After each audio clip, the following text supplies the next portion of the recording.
rentrons dans le vif du sujet. Peut-être, tu as déjà un peu abordé le sujet et je pense que ça vaut le coup de peut-être recontextualiser. Qu'est-ce que c'est que la QVT de manière globale? Dans la qualité de vie, enfin, la qualité de vie au travail, en fait, c'est pas la qualité de vie au travail, c'est la qualité de vie des travailleurs, le sujet. La définition de la qualité de vie au travail, c'est la meilleure manière de vivre bien son travail et de bien faire son travail. Dans la QVT, on a vraiment, j'aime beaucoup l'image de la paire de lunettes, on a deux façons de regarder le sujet qui se rejoignent. C'est comment je vais pouvoir être bien dans mon travail et bien faire mon travail. Ce qu'on peut ramener à l'échelle du collectif, la dimension bien-être, on va parler de performance sociale.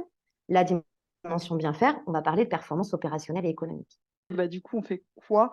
Qu'est-ce qu'on peut faire à titre individuel et qu'est-ce qu'on peut faire à titre, au titre de l'organisation et comment ça s'interagit, tout ça? On ne fait pas de la QVT, déjà, on prend soin de la qualité de la vie des travailleurs, c'est-à-dire qu'on prend soin de la manière dont chacun des travailleurs, dont chacune des travailleuses va pouvoir se sentir bien et bien faire son travail. Avec quelque chose qui est très fort entre les deux, c'est qu'il y a un véritable cercle vertueux entre ma capacité à me sentir bien et ma capacité à bien faire mon travail. Ce que tous les initiés ou les personnes qui ont un minimum réfléchi trouveront être du bon sens. Si je me sens bien, eh ben, je vais bien travailler. Si je travaille bien, je vais être fière de moi et donc je vais me sentir bien. Donc les deux dimensions, vraiment naturellement, en fait, se nourrissent.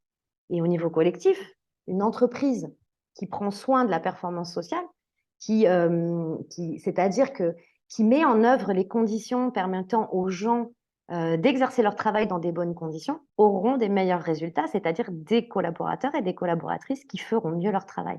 C'est juste ça la QVT, c'est ce yin et yang en fait, hein, qui vont vraiment ensemble. Et comment on la mesure, la qualité de vie au travail? Alors bon, bah, basiquement et classiquement, on a des indicateurs côté bien-être, hein, des indicateurs sociaux, des indicateurs RH. Ce qu'on mesure jamais en QVT, et moi je trouve que c'est effarant, c'est justement le bien faire, puisque si on veut que les gens soient bien, c'est pour qu'ils travaillent bien. Mais quand on regarde aujourd'hui les outils de pilotage des démarches de QVT, on n'a jamais aucun indicateur opérationnel.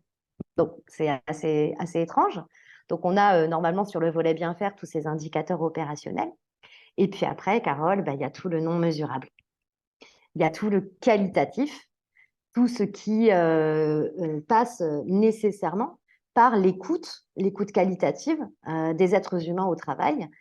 Parce que, je sais pas, par exemple, ton niveau de motivation quand tu es allé travailler ce matin, bah, il n'y a aucun outil qui peut le mesurer. C'est quelque chose qui est en toi.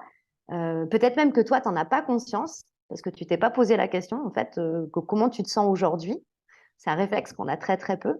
Et donc ça, il faut admettre, en fait, le prendre comme une donnée d'entrée, qu'on ne peut pas tout mesurer, qu'on ne peut pas tout contrôler en QVT, que c'est chaque individu qui va avoir sa propre expérience complètement singulière de son expérience du travail au quotidien, de sa vie, en fait, en général, et que du coup, ça appartient à chaque travailleur et à chaque travailleuse que de prendre soin de lui-même.